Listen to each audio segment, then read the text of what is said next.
Capture One Pro became a lot more friendly with Photoshop in version 10.1. And I want to show you how to round trip. In other words, send a photo from this application over to Photoshop, do something with it, and then have it return. So let's take this shot right here.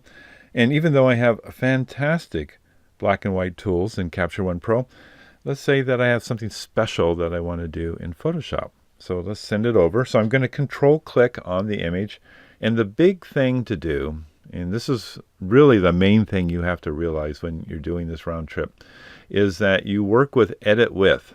I know it's a little confusing between edit with and open with, but they're actually two very different things.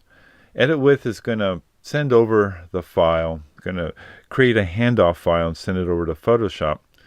Now, since this is a raw file, if I did open with, then it would send the raw file over, and then that would open up Adobe Camera Raw and end up going down a whole road that you probably don't want to go down. I mean, we've already processed the raw file here in Capture One Pro, which is probably the best raw file processor in the world, or darn close to it. So we want to use edit with. So that's the main thing to remember. Just say edit with, forget about open with, at least for this process. So go ahead and click on that.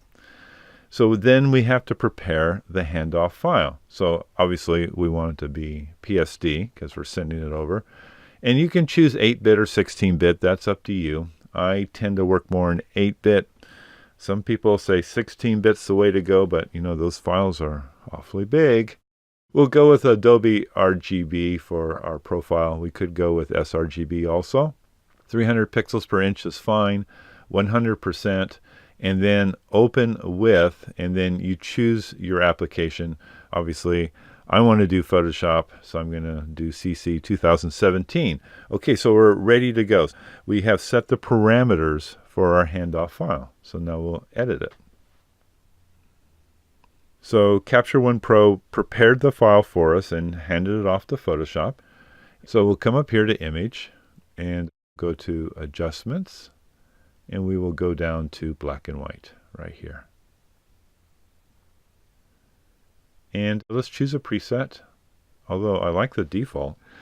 Let's see, how about high contrast red filter? Nope, I like the default better. Let's try one more. How about just red filter on the shot? It's a little too bright here, don't you think? I'm going to go back to default. What I'll do is I'll go to default and then I'll play with the reds. How's that sound? Good enough. All right, so we've done our edit here in Photoshop. Now all I have to do is go up to File and go down here to Save, right here. And believe it or not, we're done. This is the part that may be a little weird to you. Let's go ahead and just open Capture One Pro right over this. So it didn't feel like anything happened, but here is our original file right here where we started. And right next to it now, we have the PSD file that came back from Photoshop. Let's just go over here to Info. Take a look at the metadata. We'll open that up. So Adobe RGB, full size, PSD file, right? So here it is. The funny thing is, what you want to do once you're assured that the image has come back, and actually you don't even have to check. Maybe check the first time and then go, okay, I get it. This is how it works. Close it here in Photoshop.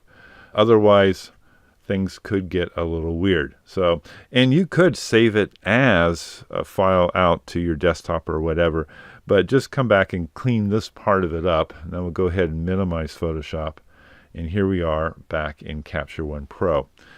And if you do layers in Photoshop, those layers will be preserved when the file comes back. However, you won't be able to see them. They won't show up as layers here in Capture One Pro, but they're there if you send them out or if you send them back to Photoshop, any of that good stuff. So the big thing to remember is use edit with, prepare the file according to, the specifications that you want, 8-bit or 16-bit, things like that. And then just know when you're in Photoshop, you hit save, that the file will show up back in Capture One Pro.